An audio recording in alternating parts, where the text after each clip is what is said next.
Hello, welcome back. ഇന്ന് നമ്മൾ പരിചയപ്പെടാൻ പോകുന്നത് ഇറ്റാലിയൻ മാസ്റ്റിഫ് ബ്രീഡ് വിഭാഗത്തിൽ വരുന്ന കേൻ കൊർസോനെ പറ്റിയാണ്.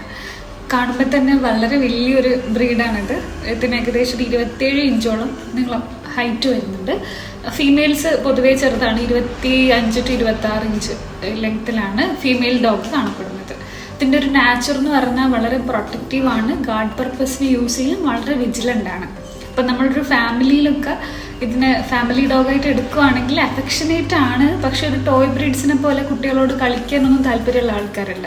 പിന്നെ ഈ സ്കിന്നൊക്കെ നോക്കുകയാണെങ്കിൽ ഒരുപാട് ഹെയറി ആയിട്ടുള്ള ബ്രീഡൊന്നുമല്ല, അധികം ഷെഡിങ് ഒന്നും ഉണ്ടാവില്ല. അതായത് ഒരുപാട് ഹെയർ വരുന്ന, ഇപ്പോൾ ചിലർക്കൊക്കെ അലർജി ഉണ്ടാവും, അങ്ങനത്തെ പ്രശ്നമൊന്നും ഈ ഡോഗ് ബ്രീഡിനില്ല. ചെറുതായിട്ട് സെലൈവേഷൻ ഉണ്ടാവും, അതായത് ഉമിനീര് ചെറുതായിട്ട് ഒരു റിട്രീവറിനെ പോലെ, ഗോൾഡൻ റിട്രീവറിനെ പോലെ ഭയങ്കര ഹൈപ്പർ ആയിട്ട് ഒരു ഉമിനീര് വരുന്ന ബ്രീഡല്ല. പക്ഷേ കമ്പാരിറ്റീവ്ലി ഉമിനീര് വായുടെ സൈഡിൽ നിന്ന് ഉമിനീര് ഉണ്ടാവാറുണ്ട്.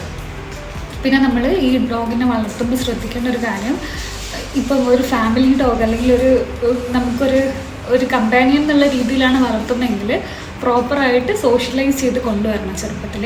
അല്ലെങ്കിൽ ഇവർ ബൈറ്റ് ചെയ്യാനൊക്കെയുള്ള അല്ലെങ്കിൽ കുറച്ച് അഗ്രസീവ് ആവാനുള്ള ഒരു സാധ്യതയുണ്ട്.